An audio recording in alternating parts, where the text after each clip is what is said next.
Coming home with a drive of his life and surprisingly just more than a minute behind the Navarra, it was Brandon Harkis who stunned friend and foe with his phenomenal drive.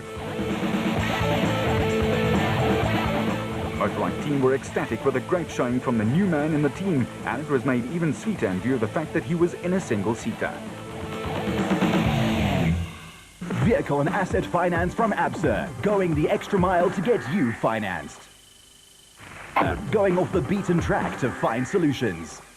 Go! Second round of the ABSA Off-Road Championship annexed the KwaZulu-Natal capital Pietermaritzburg with a street party the night before the start of the prologue. After all the pleasantries were done, it was time for the prologue at the Aston Farmers Club start and finish area, and in between the field of 93 entrants would face 40 muddy, slippery, tricky and energy-sapping kilometers to determine the starting order for the second day's racing. At the top end it was Foss and Pitchford with a 24-second win and 6 specials in the top 10. Was that saying something about the conditions already? The Nissan team ready to do battle on the 2 loops, the west loop of 87 k's and the east route over 112 kilometers, which they tackled first.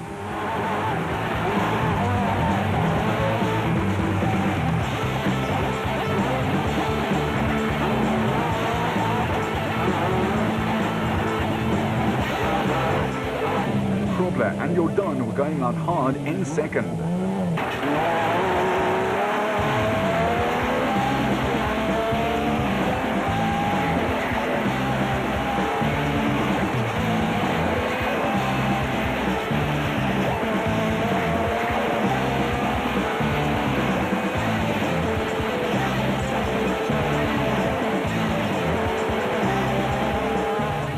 And Birken had made up 15 seconds on Evan Hutchison and Achim Bergman in their Hilux, and they were looking for all the faster routes.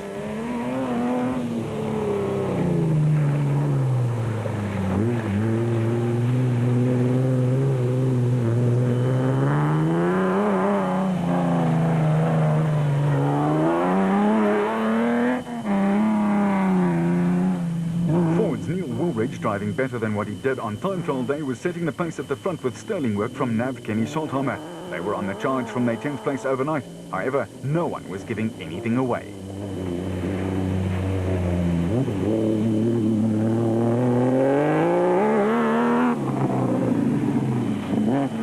Hutchison and Bergman were the fastest out there in class and third overall, only 2 minutes slower than the production class car at the front.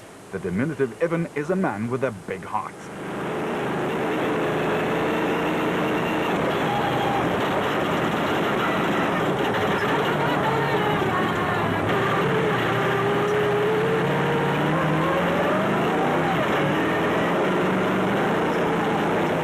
William Battershill and Reg Sutton in their Jimco took fourth despite the fact that they were short in the testing department.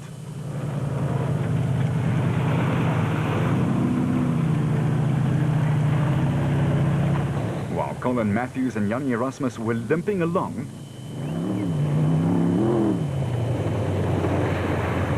Clint Gibson and Michael Brown were pushing the big Chevy engine in the Bat Special 1 as hard as they could, and it responded well.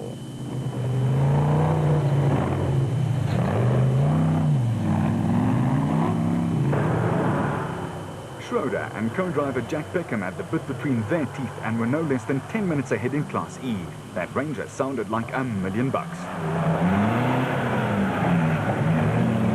As for the Toyota and the distinctive red and green of Castrol, its time in the Nissan Sugarbelt 400 was limited. Bertholdt and Houghton were heading for trouble.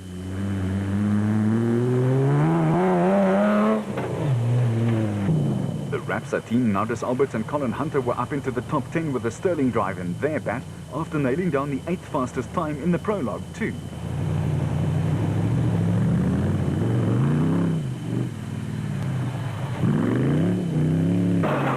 As for Mark Corbett and Jean Moore in the Century Properties Nissan Hardbody, they were making the sponsors proud. They were up from 42nd to 17th, having nailed the slower traffic big time.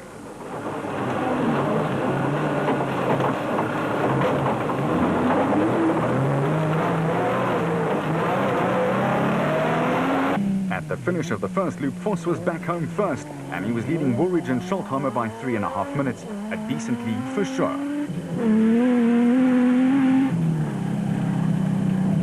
For Grenier and Bergen, the end of the road had come, and Francois Jordan was pleading for them to help them out of a tangle. I can't pull him out. I think. Luckily, Cronje did have enough power to pull them out, a sporting thing to do. As for Woolridge and Schulthammer in the 4-litre Ford Ranger, they were piling on the speed and the pressure, and probably not in that order. After their kind lead, Cronje and Birkin finally had to call it a day. Pull up to the right. Pull up to the right. And the former champions Woolridge and Schulthammer ploughed on to record the fastest time of the next loop. Just go down to the tar road. I'm going to cross it. For the stricken Castrol Toyota pair, there was just heartbreak and an engine that needed repairing. Still, the racing continued unabatedly around them.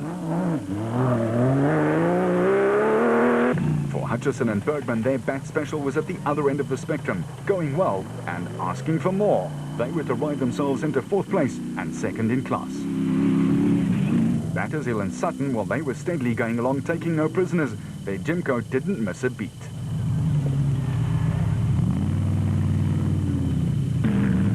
Gibson and Brown were also up into the top 5, starting 11th after the prologue. It was a phenomenal drive.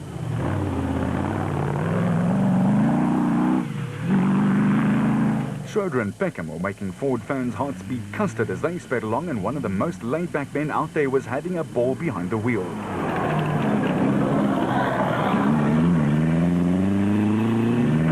The De Bruins were piloting their Toyota Hilux 2.7 to a very good clocking, but Lady Luck would also turn her back on the father-son combination. Richard Schilling in the Plastotech Aceco 3.3 had 2 flats but battled on regardless. What's another tyre between friends after all?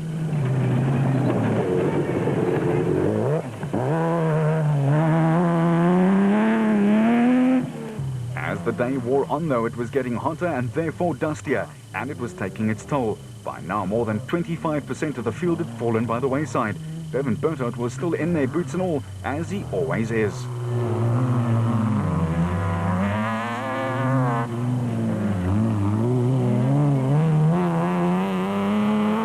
Gary Campbell in his Mighty Mag was the first solo driver out there, just outside of the top 20.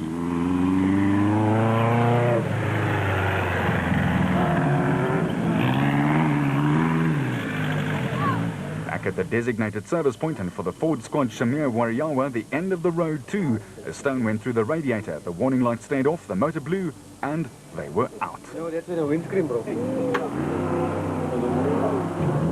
The red Nissan Wave was still rolling though, and despite missing some bodywork, Duncan Foss and Ralph Pitchford were right in the thick of things. The Ford crew though were very happy. They were slowly whittling down the lead at the front, and Duncan Foss was next on their shopping list, as Grobler could not catch them, and he was more than 90 seconds behind. Schulthammer clearly loved the car. Grobler in his controlled daredevil style was third, but try as he might, he could not close the 90-second gap that Woolridge and Schulthammer had eked out over him. Grobler and Jordan were piling on their own pressure though, and this pair just do not give up. In fact, it doesn't exist in their vocab. Foss was also letting it all hang out, and every time we saw them, there was less of the car to hang out, but they kept it going. Motorrad's Alfie Cox too was bullish and kept plugging away.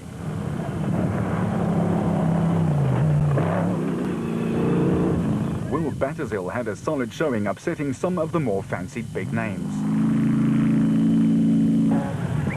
The Harpers, Nick and Ryan, were working their way into yet another fine showing.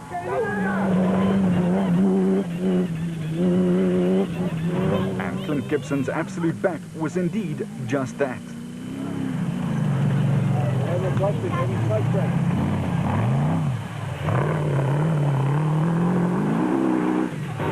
For Ford, the Nissan Sugar Belt race was becoming a triumph. Schroeder and Peckham had battled their way into the top 3, and the tall driver was delighting in putting the big names away.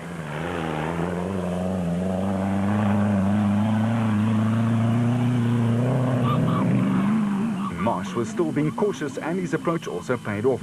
The reigning Class A champion had battled brake problems, but had steadily moved into the top 5.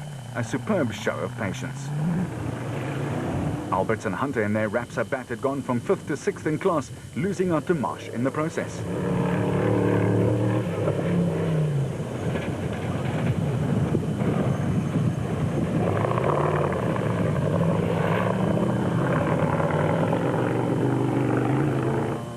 Richard Schilling and Chris Davies in the Plastotech Aceco gave it their all on the last loop to haul in a host of cars and finish first in Class S. Further back, there were mini races within the race, and even at this late stage, not many men were backing down.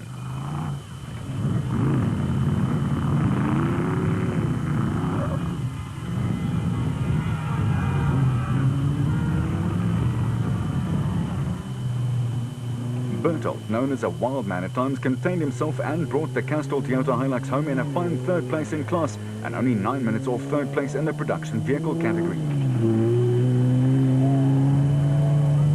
Van Graans, Rudy and Pierre in their Zarko Light also had one of the best drives on the last loop, and other than hitting a tree early on, they had a clean run and a top 10 place in the special vehicle class. In car with Corbett and Moore in the Nissan hardbody, and they would eventually take the second Nissan over the line to finish as the fourth SP class car.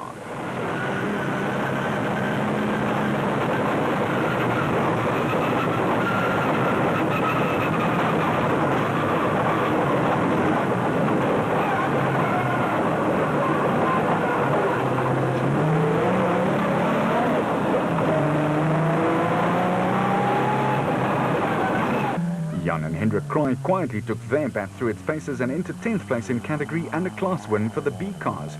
A fine campaign in KZN.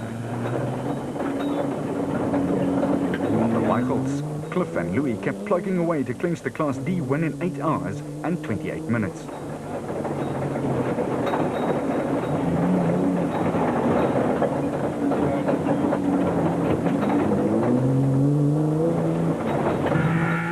Sonic's Nissan hardbody 3.3 of Kutsia Labuskaghni and Johan Gerber was only the third Nissan across the line as they were second in class.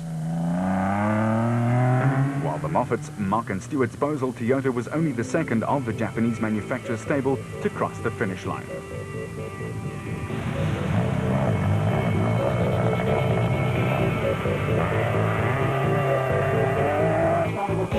At that line, though, there was great jubilation for the Ford Camp who saw Woolridge and Schulthammer take their first win of the season in 6 hours and 46 minutes. That gave them a winning margin of more than 4 minutes. Kroba and Jordan's runners-up spot meant that they still maintained their lead in the championship points log, and it was an ominous sign for the other challengers. At the Natal Off-Road Club's finish banner, it was Hutchison and Bergman who brought the motorized bat across in 6 hours and 55 minutes. For them, it was the sweet, sweet taste of success as they celebrated a 10-minute winning margin over Battershill and Sutton. After 2 runs, Woolridge and Schulthammer joined Cobra and Jordan at the top of the championship chase, while Berthold and Houghton shared third with Schroeder. In the specials, it was the defending class champions Marsh and Whitehouse who had 5 points in hand going to Botswana.